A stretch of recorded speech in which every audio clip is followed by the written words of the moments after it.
Welcome yet again to the 4th episode now of the Sorrowmine podcast, still without the name. Well, we're excited though today, for we have one of the more recognizable voices of the community, MrCreepyPasta, arguably the most famous as of now. We were very, very excited to have him in the mine, possibly have him stay, but too bad he couldn't. But at least we got an interview. Please enjoy, and please look forward to the creepypasta at the end of the episode. Remember that the next episode that you hear will be our roundtable discussion. We'll have a few guests on that episode. Please enjoy and watch that you don't fall down and get stuck here with us in the mine.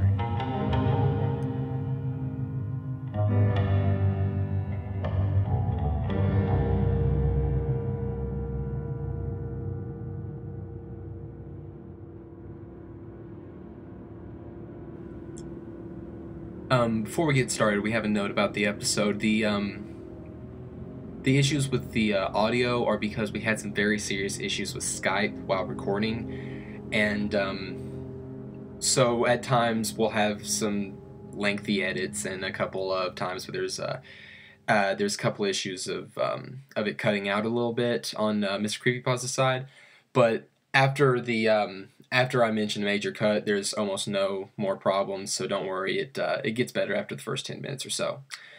But please enjoy, and look forward to our theme discussion on Legend of Zelda next week. Good morning, everyone, even though it's going to be night when this is coming out, and hey, that's just completely random now.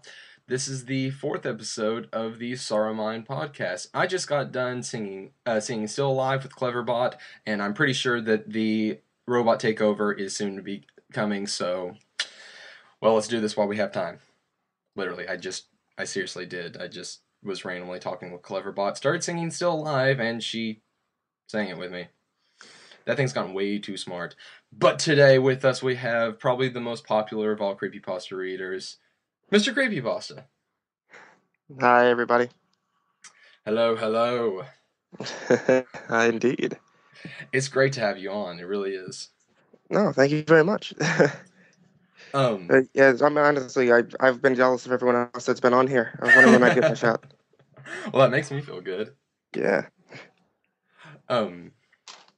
For anybody who's just listening in for this episode or just starting with this episode, there'll be a few of you. This entire podcast is dealing with the community, and just trying to bring together the creepypasta community. I explained it last episode as by the readers for the community, and that's more or less what it is. We try to bring in some interviews and some theme discussions. Starting next week, we're going to have our Legend of Zelda theme discussion, but all of these different things we're just making so that we have some content other than the readings for the community, and trying to bring the community together with the readers, especially the more popular readers, and some of the less popular readers, trying to get them bolstered up. Because this is something that's really important to all of the readers, and I'm sure important to a lot of the fans. So we wanted to just have a voice that's more of a casual dialogue rather than disturbing stories, Cthulhu related time. So No, I mean that's one of the reasons I actually really, really liked your podcast, and I've been sharing the link and everything to try and get more of the people that listen to my stories involved with it, because I really want to be able to try and help build up that creepypasta community, because like the readers that I used to listen to before I got started doing this was like the Humble Little Narrator. Mm-hmm. And Vicious 1516, which are still, I absolutely love them. I like it seriously. I listen to them all the time. But one thing I also noticed is, even though they've been there doing this for like a couple of years now, mm-hmm. they still don't have like a really high number of subscribers, really high number of views. But if you like browse around X or anything like that, they still talk about them. So like being able to have more people going in doing reading now, more people that are listening to them, and like actually spreading around into a nice community, and that is something that I think is like really incredible. And anything to help that community grow, I really want to be able to help that out too. Yeah, and that's one of the reasons like Sarah Mine got started in on this is because we saw you, the humble narrator, my favorite Vicious 516. Vicious 516 was the guy that actually inspired me to do a lot of this. Mm. So, um, and and then we got together and started to come up with ideas for a uh, short film production company, and it just sort of evolved into the more multimedia thing that it is now. You know, Nice. Yeah. so uh, before we get started, let's see, is there anything else that we want to talk about? We have praised Cthulhu. Check. We've talked Mhm. about some older creepypastas. Well, I say we can Okay. get this interview going, huh? Okay. Sounds good. All right. As long as we've praised Cthulhu, we're fine.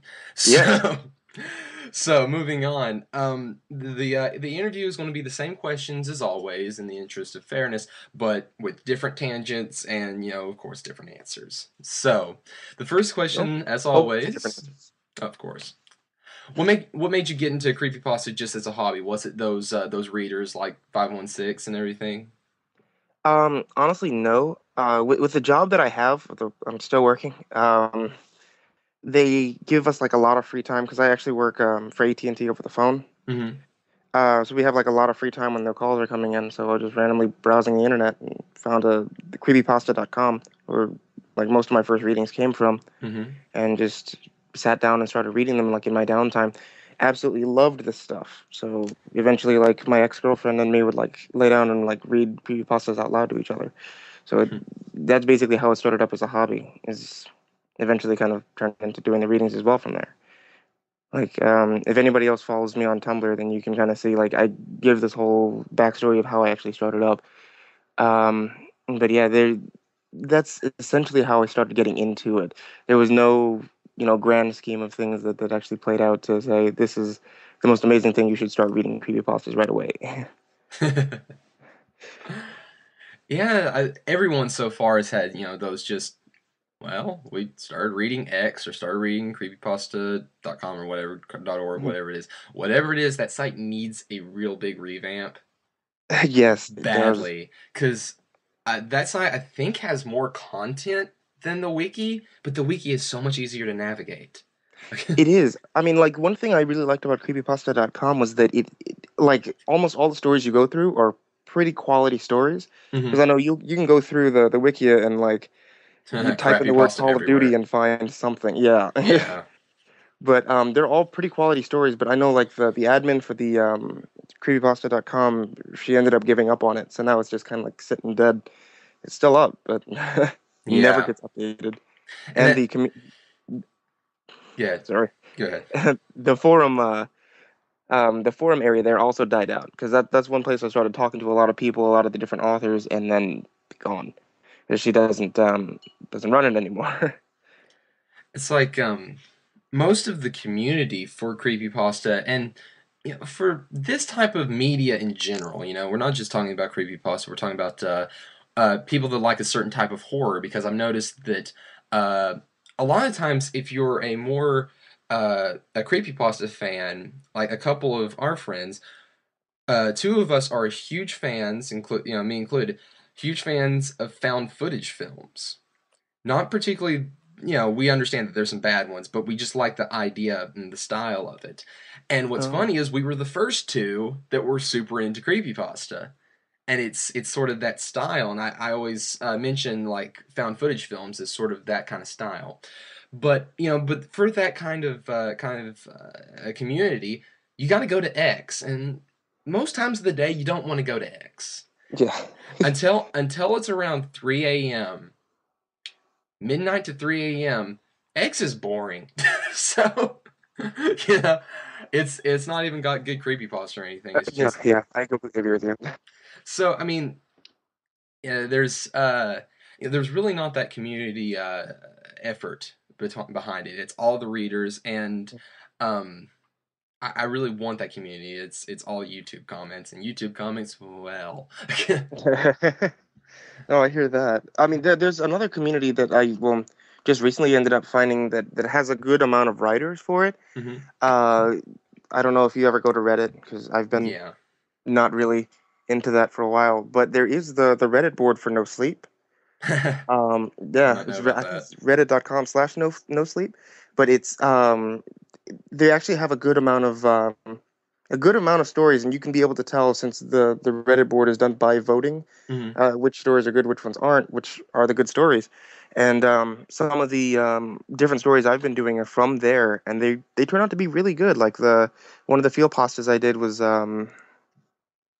what was it? It hurts a bit. And one of the Hmm. ones that was Yeah. really got a chance to like try going very dramatic with it, and that one is incredibly well written. And they all came from that Reddit board. Everybody on there, I mean, they're kind of going through their own restructuring also because they're having a lot of requests that are pouring in more than there are stories now. Right. But they're trying to restructure that area. But it has a nice community there for creepypastas. All of them, pretty much all of them, being original to that site. Well, that's good. Yeah. Um, I can't remember the name of it, but where did you find the creepypasta that was it was Cthulhu-ish, it was a Lovecraftian mythos, Uh, the yeah, brother, yeah, that was from Reddit as well. I think that awesome. one was. Jeez, I can't remember the name of that one. By the Water's Edge, Yeah, Spider J. Yeah, he does really great stuff too. I think that one they give like awards monthly for the best ones, and that one ended up getting the award for March. So that's awesome. See, yeah. that's probably my favorite that you've done. Oh, thank you. It's I really, I mean, that was one of them that I set, on a on a Sunday, procrastinating on a project, going Minecraft. So, my GPA hates me. No, I hear that. I'm finally out of college, but yeah, my GPA was not happy. I can't go back. So Yeah. I gotta try to bring it back up because I'm going into psychology. no. Oh Hey, it's a good boy. major. Yeah, but you gotta be crazy to really be in that. And guess what? I'm qualified. But moving on with the interview, well, we covered the first two. So, what's your favorite creepypasta? And you can have multiple. So, My favorite, because I actually get that question a bit. Uh, my favorite one to, because I don't really have like one that I can pick out and specifically say like this is my favorite over all other things. My hmm, one like favorite to voice act, of course, is like the Jeff the Killer ones. right. Um, just because I really get to play around with that. The scariest one that I think that I've done, or at least the one that usually gets to me, like when I'm trying to sleep, is "You're Not Scared, Right?" The one that was written by Hmm. Shadow Lovely. And it's actually the way that I ended up talking and meeting with Shadow was because of that story. And that is like, it so describes the way that somebody, or I would assume that anybody, attempts to sleep. Where you're feeling a little bit nervous because of something that happened on earlier in the day. Hmm. And it describes it so well, and the way that your mind just starts to piece things together and starts to go a little bit crazy as you're trying to go to sleep, that it's so terrifying. Like when you're if you can think back to it at Oh yeah. night, it's absolutely terrifying.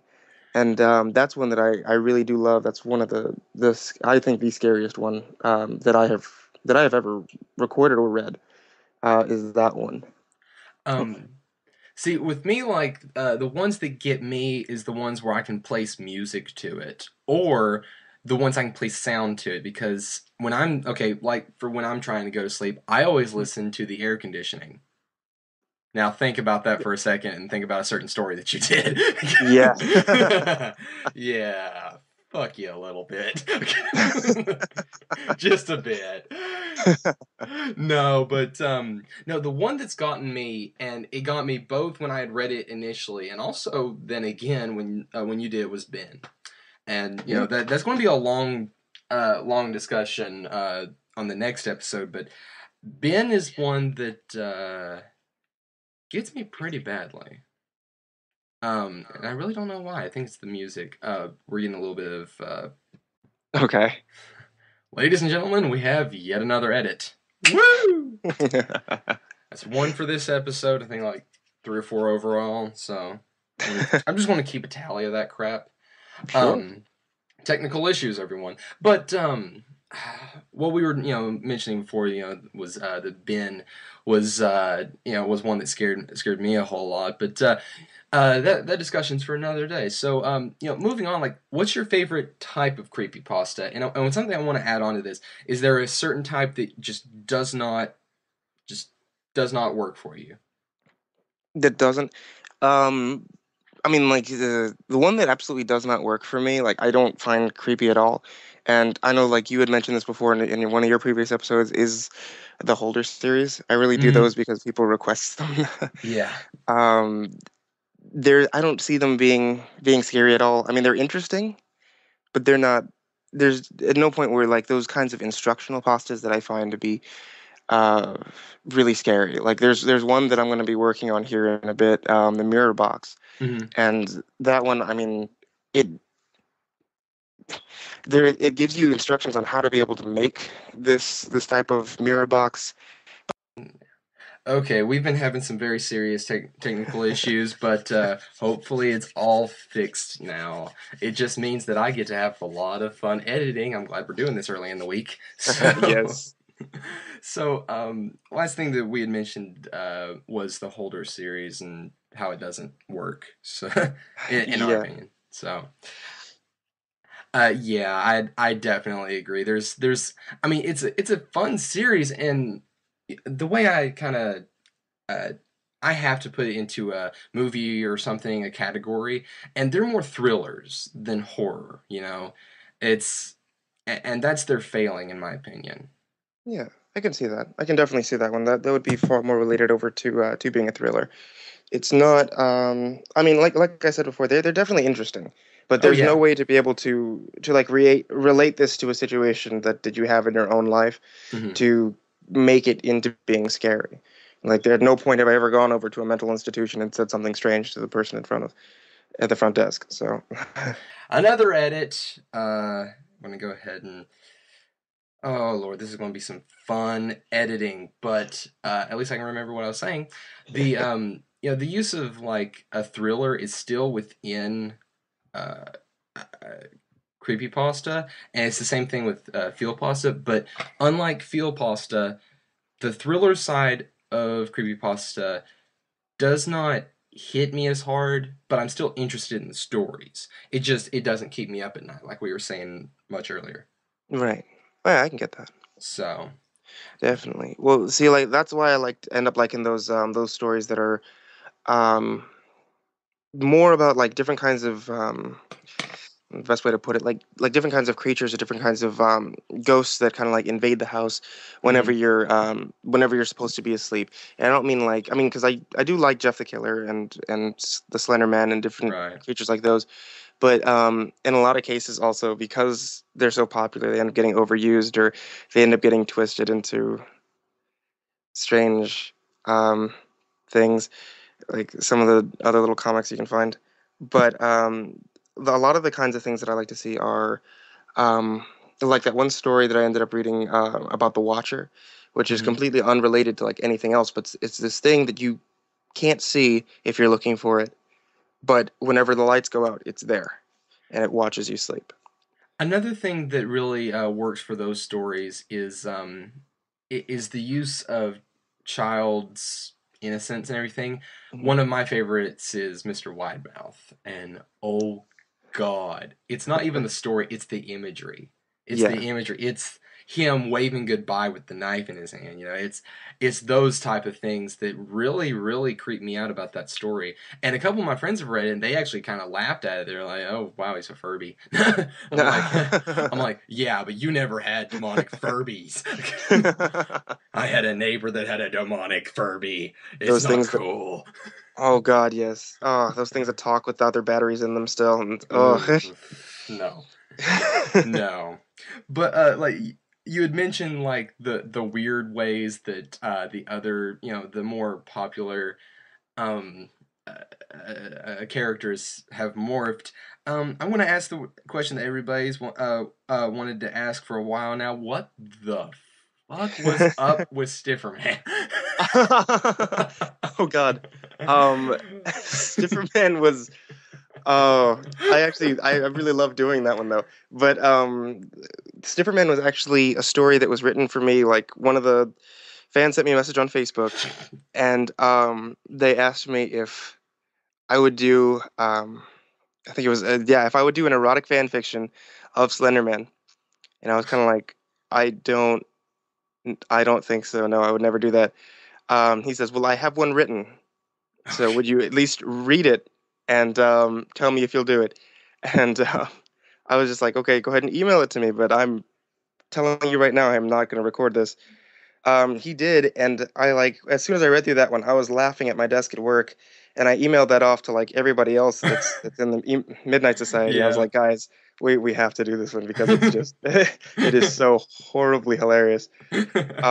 So yeah, we got everybody involved. One of the other people, not really part of the Midnight Society, Steam Strike, also Dante Taylor on Tumblr does all like the shirt designs and everything. She did the voice of the girl.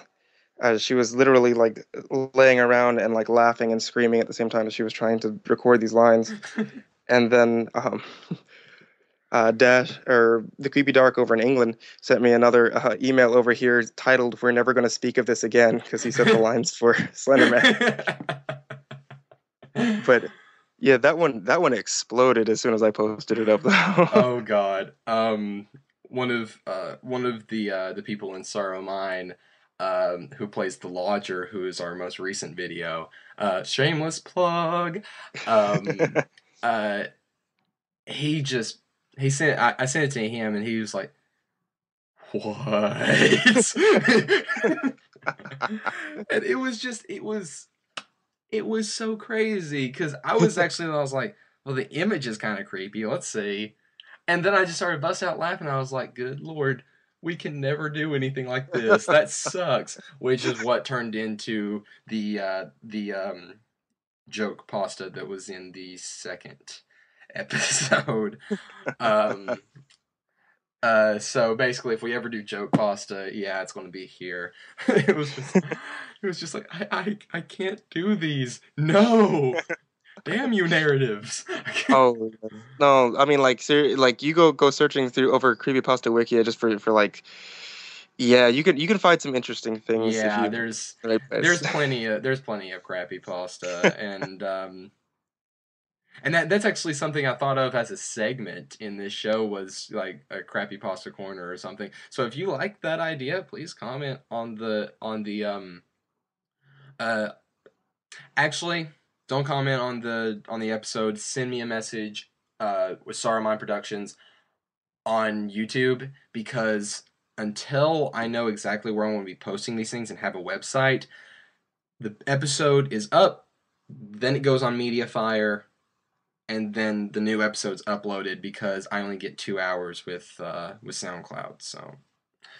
So until I figure something out, just every comment you have, it would really really help if you just send it on over to the YouTube channel, because I want feedback. I really really really want feedback. Don't leave me hanging, people.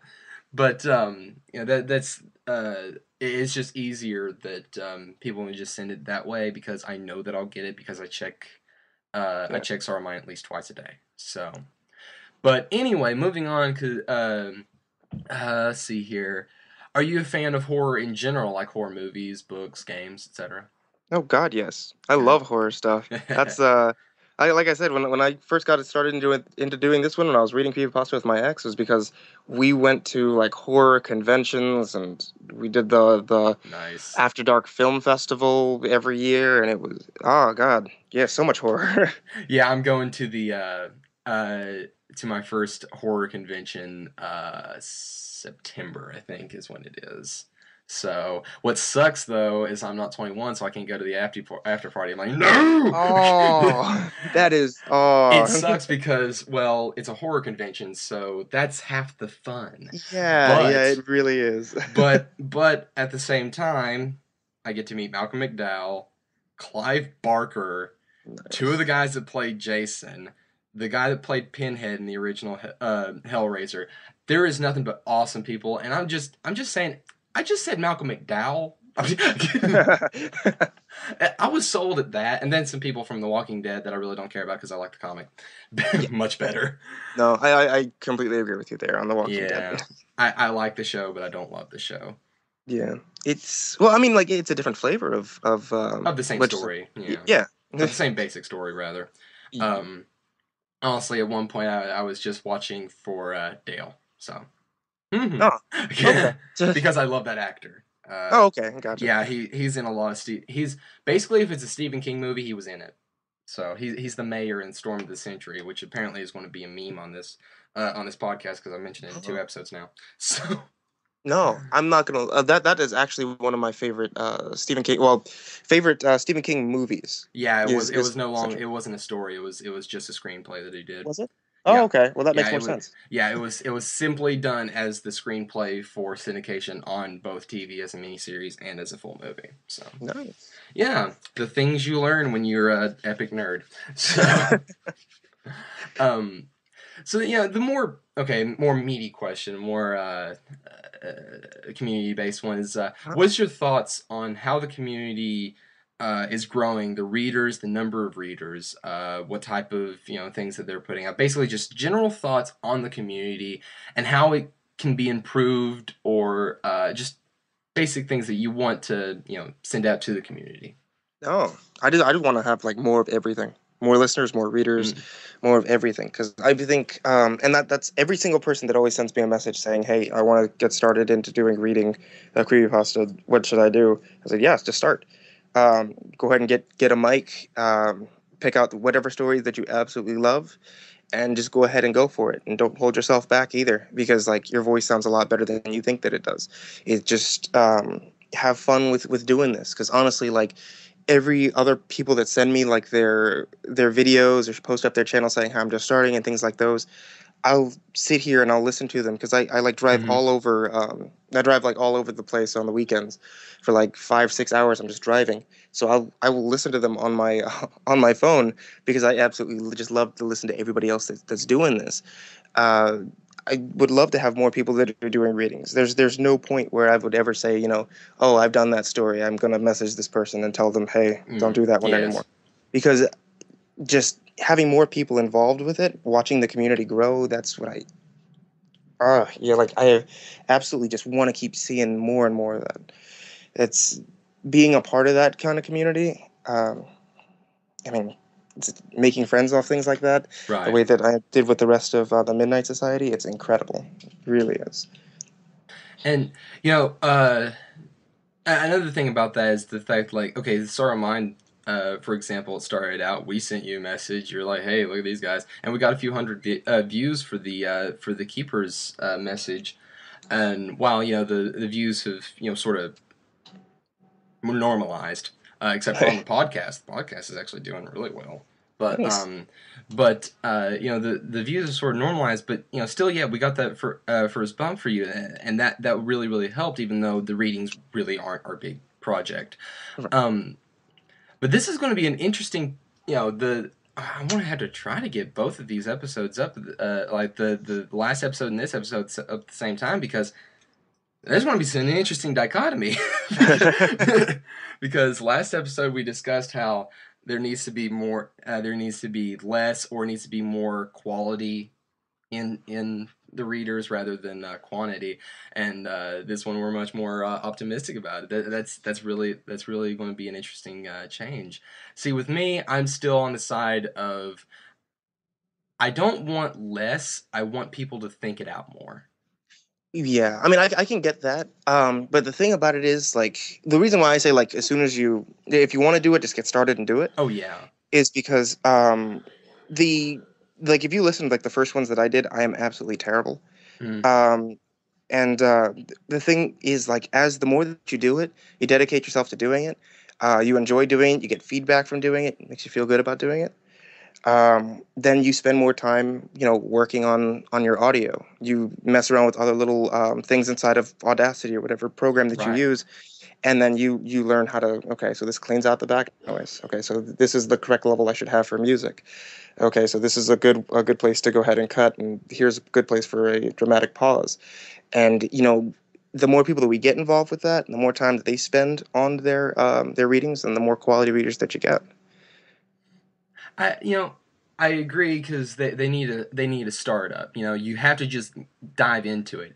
Yeah, But also from our perspective, we had the idea for, like I said in the last podcast, about 3 months before we got started making content.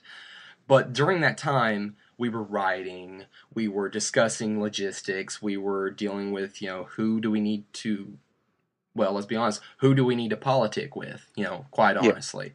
And the thing is that with any type of entertainment, be it on the most amateur level, be it on the YouTube, the blip, that level, or higher yeah, up, you've got to know some people. And yeah, that's one of the things, we made sure as soon as we started reaching out to people. And that's something that to anyone new, um, a lot of the readers, and including us, you can ask us as well. Um, we're not going to be like, go away, kid, you bother me. Go away, kid, you yeah, bother me. No, it. Of course, after so many, it might take a while to get to you, but a lot, from personal experience, all of the readers are really, really open and really, really nice, and um, it's a good thing to have that community when you're starting out. That said, take some time before you put out your first video. Make it quality. We actually have a storyline video as our first. We don't have it's our only storyline video so far. But the keeper's message isn't a creepypasta. It's an introduction to the channel and to the storyline of the channel, which for the rest of the videos is just told through the poems from the March Hare and the little dialogues from the Plague Doctor that are in the descriptions for the videos. And there is an overarching story, but we've had to sit and think about that and try to figure out who these characters are and everything. So yeah, the thing is that this isn't just something that, if you want to be original, if you want to shine beyond what the packs of people are doing, you've got to be a little original.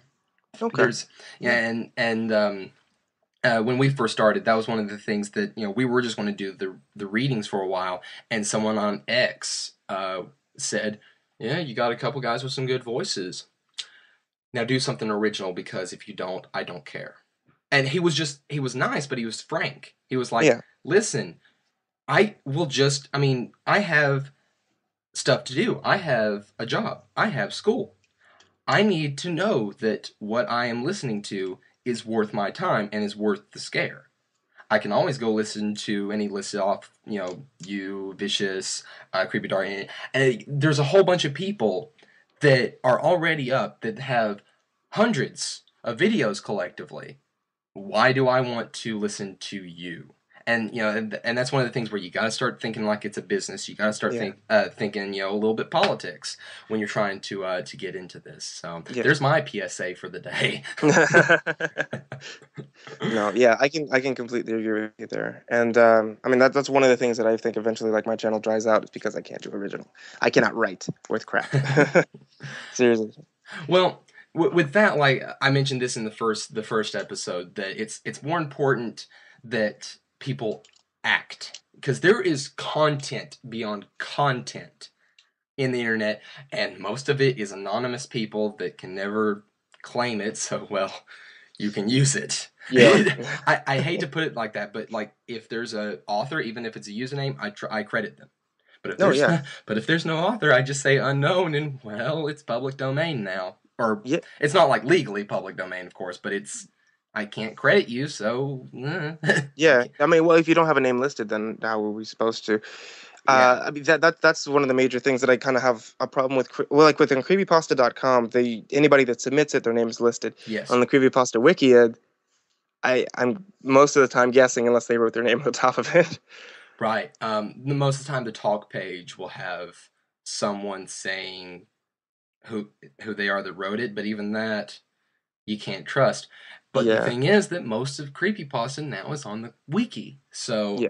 um, but like I said, it's content beyond content, but you have to start learning to act, and that's one of the things that we've been working on. Like with me, I can act the crazy characters. That's just something that I have worked on for a while. When we started this, I sat and I tried to recite Joker dialogue, and Nice. that's how I taught myself to really get into those characters, just absolute batshit insane characters. And that's why I'm able to play those because I worked on it. So, recently we've been working with the other members of Saramai trying to get that acting, that character imbued in their performances. So it's more important, I think, for any people that are new to focus on their acting and focus on what type of stories work for their voice Yeah, uh, definitely. more than 'Cause- anything.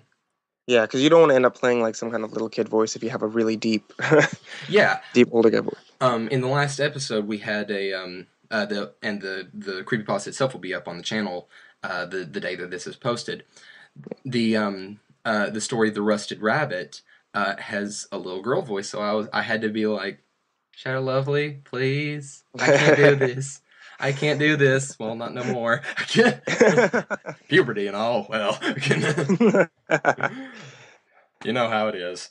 But Yeah, but she has the perfect voice for that yes, though. yeah, she mentioned that it was like her typecast or something.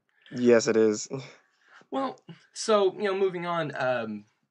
Yeah, what's a recent creepypasta that you read that maybe you haven't put in your site or don't plan to or something that you would like to recommend to somebody to go out and read? Hmm. One that I've read that I haven't put up here. Um, actually, let me go ahead and take a quick look through my recent list. There you I, go. whenever I'm reading these, a lot of the time when I'll record them, they are first time reads, Mm-hmm. so that's kind of a bad thing. Humper Monkey's Ghost Story. That's something that Woo! I've been reading now. That that's a good one. So now you have two people that have sang the praises of that. I'm still not done with it. I'm still not done with it because I really don't have time to read a novel. So Yeah, um, it is ginormous. it is literally a novella's length. I put it in one time. I just copied it all and put it into a Word document. It was ridiculous. It's a novella's length.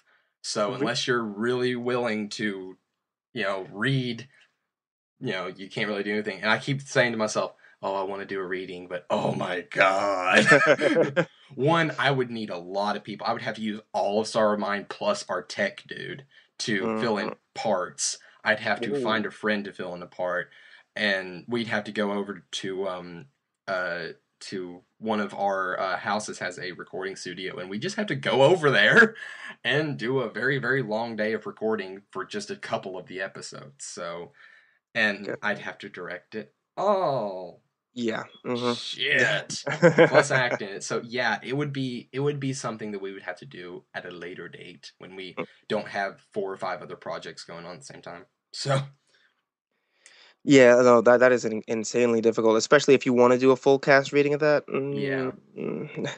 I would not. That's something I would not attempt. After Uh like last Christmas when we did, what was it Batman Noel? mhm. That's with the full cast reading and Yeah. everybody trying to get lines to everywhere. 'Cause we're all over That's we're all that's over the why we world. would I wouldn't ask anybody who's not part of Star Mind or part of our circle of friends to do it. Yeah, that I is. mean, I know enough people that'd be willing to do it, but it would be tough. And I would have to, and like I said, because I'm the guy that works on all the editing and everything, I have to say, listen, this will work or this won't work. So basically, I have to direct everybody's voice when they're recording for me, Hmm. unless they're recording for themselves.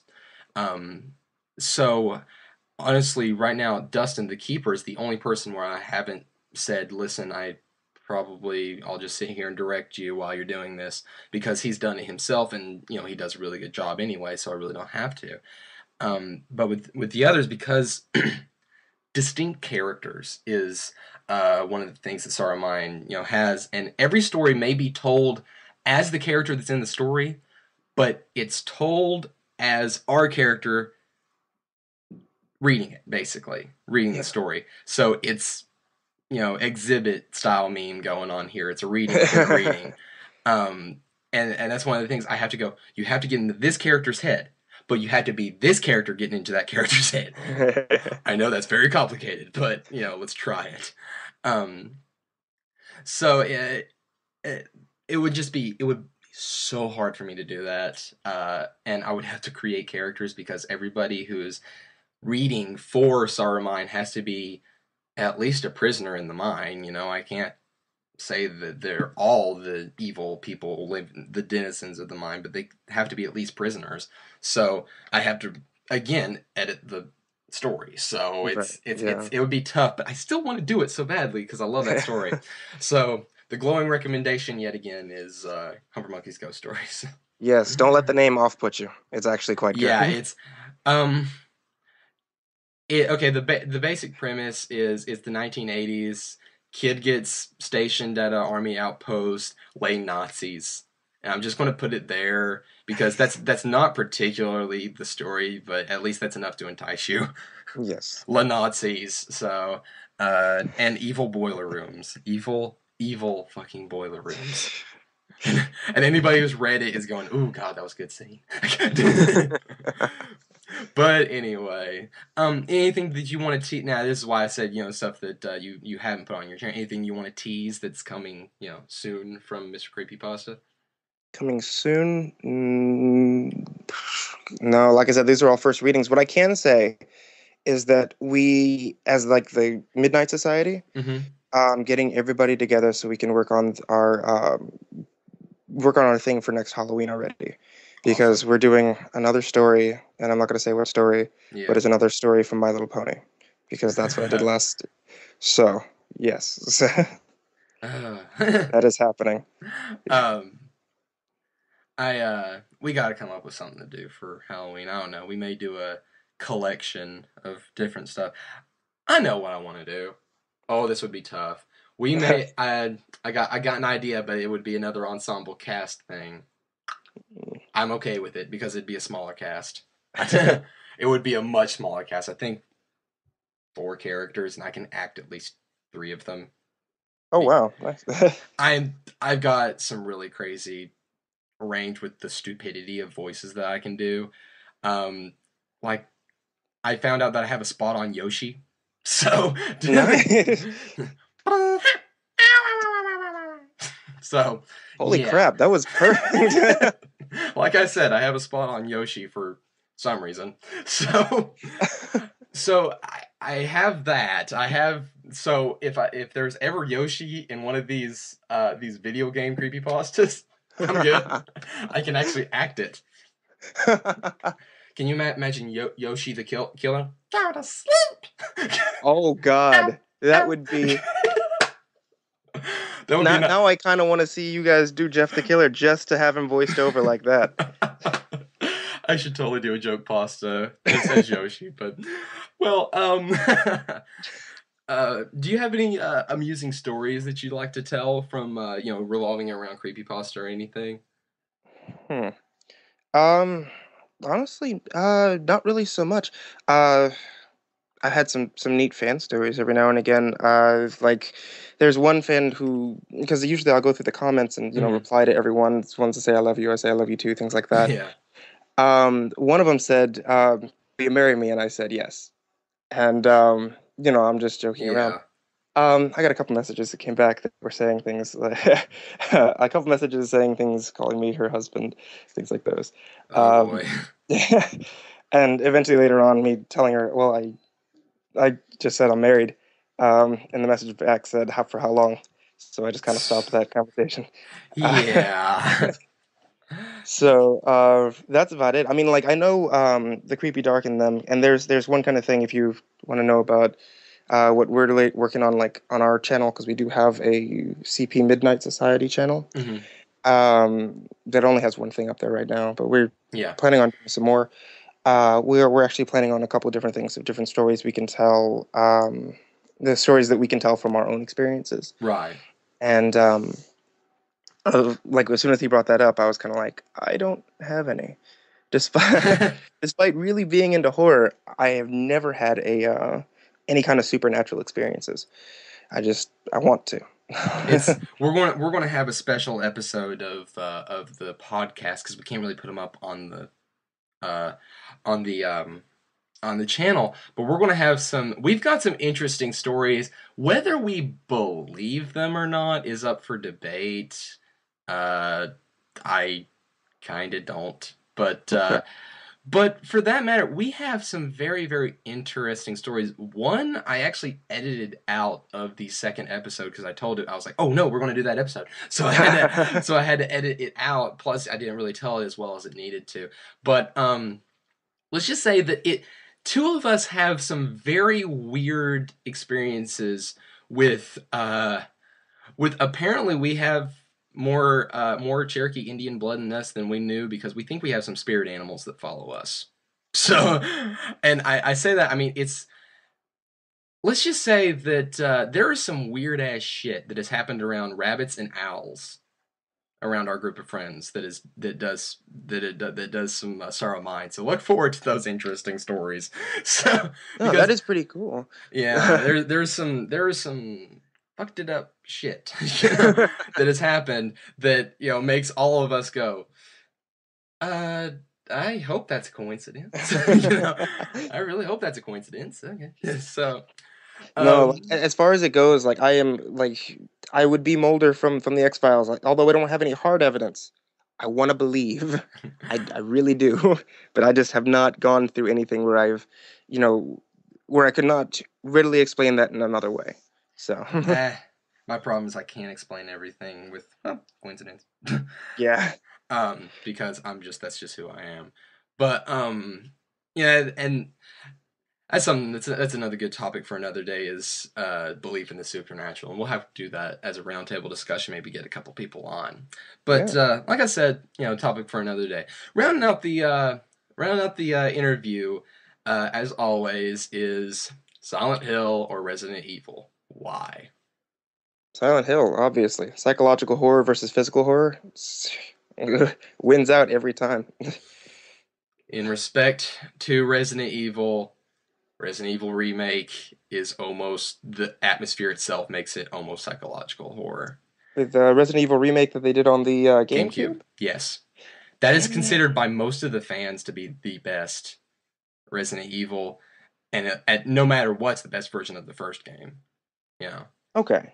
Okay. And it's okay in the first game of in Resident Evil, the original, and I'm speaking from the director's cut here. Yeah. It's grimy, it's dark, but it's still pretty well lit. There's no parts where I'm having to look like, okay, where's the pixel? Where's the pixel? I don't know exactly where I'm at. Gotcha. Right, so there's no real scenes like that like there are in Silent Hill constantly. But that's because, well, you're in a mansion, it has lights, turns Yeah. out. Um, so, I mean, it's for the story. But in the remake, it's more along the lines of basically take all of the big bright lights of the first one and replace them with candlelight or moonlight. And it makes the game a million times scarier. Plus, the voice acting, while it homages the stupidity of the first game's voice acting, which I still love to death because, well, chill sandwich. So I hope this isn't Chris's blood. Oh God. You No. master of unlock. If you all can tell, my second favorite character is Barry Burton in Resident Evil. My favorite character is Rebecca Chambers, which honestly has her own really terrible voice acting. But anyway, so basically it fixes every problem with the first Resident Evil game, which I think story wise and atmosphere wise is my favorite because it's all kept in one building. Yeah. It is I mean, one building. sorry. Go I was ahead. gonna say. I mean, I can completely understand that one. The only thing also kind of got me was the puzzle styles that they use for the Resident Evil games, where everything, despite them being over the top of a what is it? Oh, Resident Evil 1 still had the research facility there. Mhm. Yeah, because they had the underground building there. But Yes. I mean, like, you're gonna go ahead and find an arrowhead and stick it into something to make an arrow. Seems a little out of that one right there. Kind of took me out of the game. a Well, lot. with that, I kind of attribute that to, well, it was 97 puzzles, Yeah. and Silent Hill had the advantage of coming after. And with a very quick little history of survival horror, Resident Evil gained all of its inspiration from Sweet Home, and the gameplay wise, I don't care what they say, they got it from Alone in the Dark. You can bitch all you want, Capcom, you got it from Alone in the Dark. So and if you look at the Sweet Home, yeah, you can see where those come from. Whereas Silent Hill got its gameplay again from Resident Evil, but it got its story and its atmosphere from Clock Tower, the original, which we never saw in America until much later. I actually Um, never played that. the only one that anybody's ever played is Clock Tower 3, except Okay. for me. I've played Clock Tower 2, and I've not played Clock Tower 3. But so there was a lot of there's a lot of situations where you can see the influence. Yep. One's also the idea of one character being the big baddie like Pyramid Head and Nemesis in the Resident Evil series, Clock Tower. But anyway, Hmm. but all of that it culminates in that's the reason why, and Silent Hill learned from Resident Evil's mistakes, and that's why we have a little bit more psychological, a little bit more better puzzles. And again, Resident Evil has always been a little bit more fun to play. Silent Hill has been, oh god, I want my mommy. Yeah. No. Yeah, I can completely understand that one. Yeah, and Oh, also, you have like a different variety of weapons to be able to use in Resident Evil that makes it. So, I mean, like it raises the excitement factor of the way you can play the game. That's another thing that actually, I mean, like I enjoyed it, but it brought me out of the atmosphere was the grenade launcher that you eventually had. yeah, and the rocket launcher that Jill gets pretty relatively early. I mean, Yeah, uh-huh. um, That's where I was, the point where I was like, oh, I'm not scared of this game anymore because I can just. the thing is that and also Resident Evil becomes a art form when you start learning how to dodge zombies. It becomes a game at that point. Whereas Sure. Silent Hill, if you get stuck by one enemy, it's not like, oh god, I'm fucked. It's, oh god, I got to kill this thing. Whereas in Resident Evil, if a zombie gets you and you're Jill, you're fucked. Like, Yeah. I mean, now if you're Chris, the whole game is 10 times harder, but you have more health. At least you can get hit a couple more times. Jill, you're like, oh no, must dodge, must dodge. And and again, that makes it more of a game rather than an experience. And again, when we have our Silent Hill and Resident Evil episodes, Dustin is the Resident Evil guy, and he can give it a lot more time than I can. But I like both, but Silent Hill is always my favorite. And since we had the discussion last episode, have you played Downpour?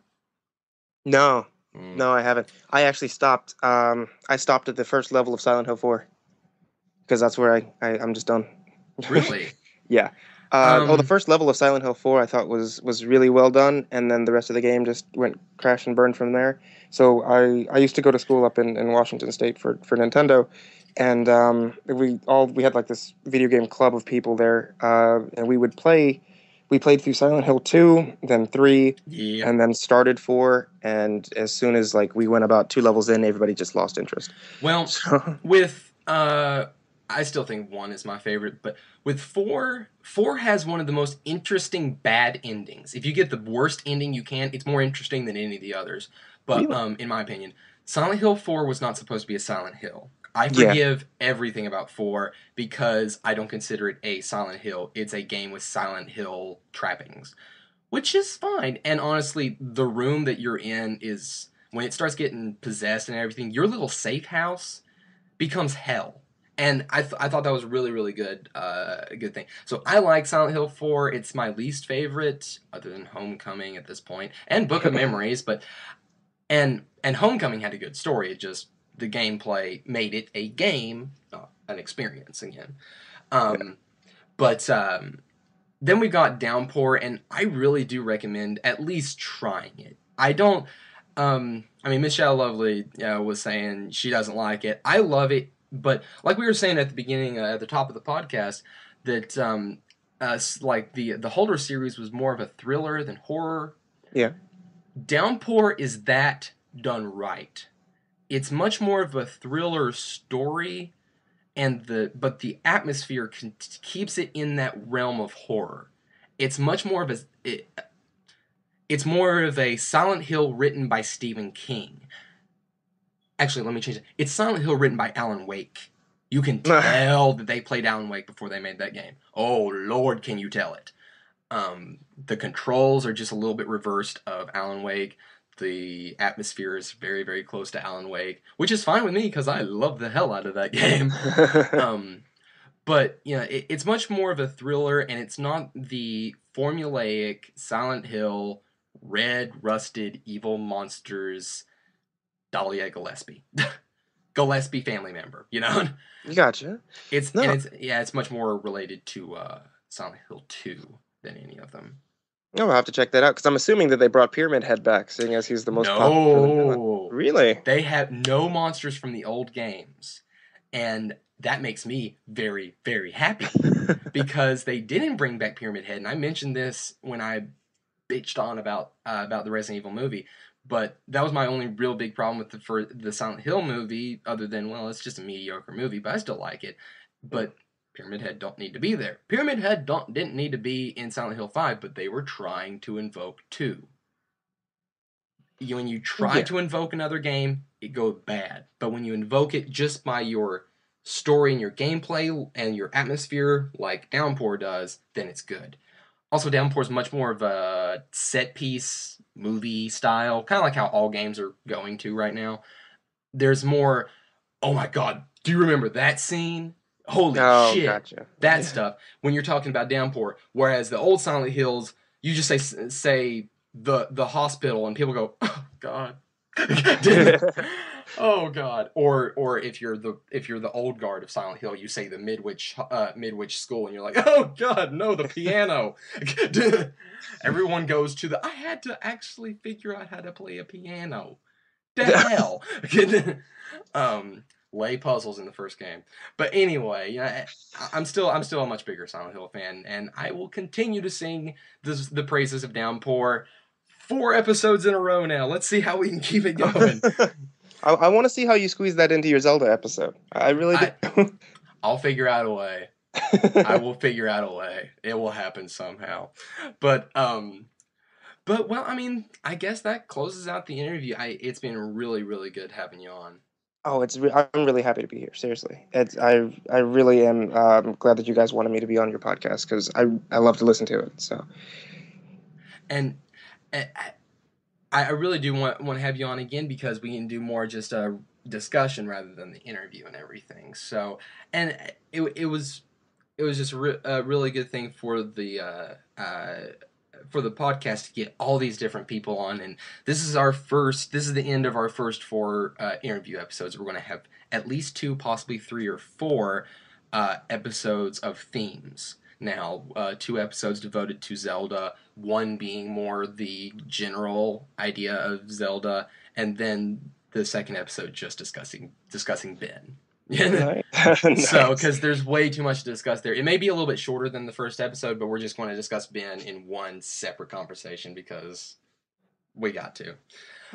But so that's the plan for the next episode. But it was really great having you on, and if I'm sure that if you listen to it, you have, but please check out Mr. Creepypasta's channel, and shameless plug, please check out Sorrow Mind's channel. We'll have the links down in the show notes, and enjoy our creepypasta for the week following the interview. Thank you for having me on, and if I could just say one more thing. Go ahead. The day that this gets posted up, I will actually be up at Acon 23 in Dallas, Texas. If anybody can find me there, I'm going to be giving away Mr. Creepypasta t-shirts as well. Find him at Acon. All right, everybody. Again, all in the show notes. Thank you for listening. Enjoy the rest of the show. And again, another episode comes to a close. Sad, but at least we have another little story for you. Thanks again to Mr. Creepypasta for being on the show and enjoying his stay in the mine. I also want to thank all of the guests that we've had so far. And remember to look forward to the themed episodes coming soon. But for now, enjoy the creepypasta we have, featuring a small part from MrCreepyPasta. The Well to Hell. And I saw the dead, small and great, stand before God. And the books were opened, and another book was opened, which is the book of life. And the dead were judged out of those things which were written in the books, according to their works. And the sea gave up the dead which were in it, and the death and hell delivered up the dead which were in them. And they were judged, every man according to their works. And death and hell were cast into the lake of fire. This is the second death. And whosoever was not found written in the book of life was cast into the lake of fire.